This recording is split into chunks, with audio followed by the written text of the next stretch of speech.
Bonjour à toutes, bonjour à tous et bienvenue dans Côté Pile, votre émission du pôle entrepreneuriat étudiant de Lorraine. On pourrait penser que les jeux vidéo constituent un facteur d'isolement et si au contraire ils étaient un facilitateur de lien social. C'est la question qu'on va se poser aujourd'hui avec notre invité Nicolas Gauville. Bonjour. Bonjour. Vous êtes à la tête de la société Cats and Foxes qui a développé notamment le jeu Virtual Society. On va en parler puisque c'est un jeu de simulation sociale, créatif, éducatif, inclusif également, qui permet de créer de l'interaction au sens large avec une vraie dimension sociale. C'est bien ça le but. C'est exactement ça. C'est un bac à sable multijoueur. Donc par bac à sable, on entend un endroit où on peut tout construire, ses bâtiments, ses personnages, ses histoires, même scripter des interactions. Et c'est multijoueur, donc on peut le faire seul, entre amis ou dans des mondes ouverts à tous. Seul ou multijoueur, ça, on choisit chacun à son profil avec finalement toute la société représentée également dans ce jeu. Oui, on a tenu à être extrêmement inclusif sur la façon de construire les personnages. Donc on est inclusif dans le sens où on permet à tous de jouer, à la fois à des personnes qui pourraient avoir des handicaps moteurs, des déficiences visuelles, des troubles pour lire par exemple, et inclusif dans la façon de représenter les personnages. Donc on peut créer tout type de morphologie, dans tout le spectre du genre, dans différentes formes et aussi avec une représentation du handicap, par exemple avec des prothèses, des béquilles, des fauteuils roulants, etc. Avec un vrai axe autour de la santé mentale également. C'est ça. Au fur et à mesure où on a présenté notre jeu, on s'est rendu compte que, de par sa nature bac à sable, c'était un excellent outil pour faire du jeu sérieux.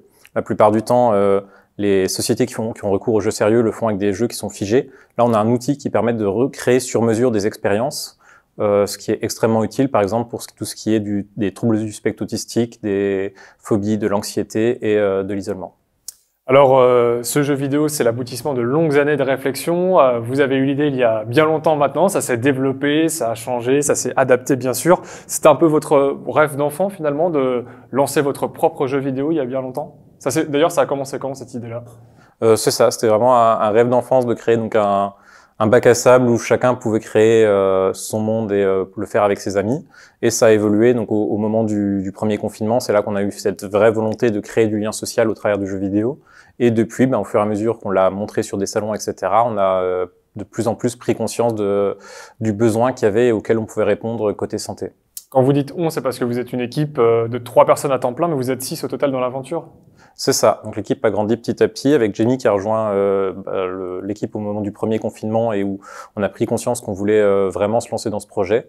Et depuis, donc Chloé, Clélie, Mélissa et Paul qui ont rejoint l'équipe depuis. Alors, je suis intéressé de connaître votre parcours. Je sais juste que vous êtes passé par la faculté de sciences de Nancy. Ensuite, quel a été votre cursus? Vous êtes également passé par le PIL, bien sûr, pour développer le projet. C'est ça. Donc, après un master en informatique, j'ai fait un doctorat en informatique, toujours en robotique autonome. Et c'est à l'issue de ce doctorat que j'ai décidé donc de me lancer à plein temps dans Virtual Society. Et donc, on a rejoint l'INRIA Startup Studio, le PIL et l'incubateur Lorrain pour nous aider parce qu'on savait créer un jeu vidéo, mais on savait pas créer une entreprise. Et donc, c'est ces 3 acteurs qui nous ont aidés à apprendre tout ce dont on avait besoin pour arriver aujourd'hui à une entreprise, quoi.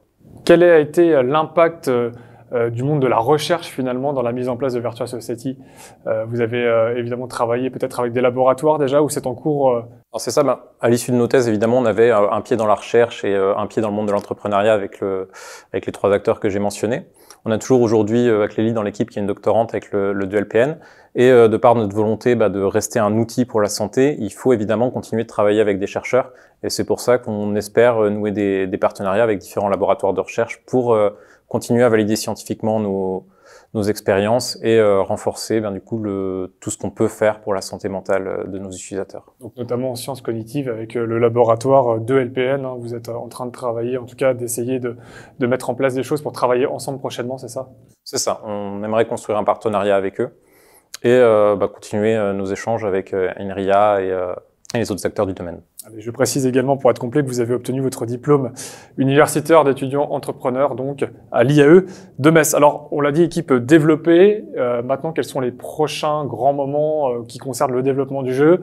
Je crois que vous avez une ambition de l'ouvrir au plus grand nombre d'ici 2 ans, si je me trompe pas. C'est ça, on veut une première version dédiée à la santé d'ici 1 an et une version tout public d'ici 2 ans.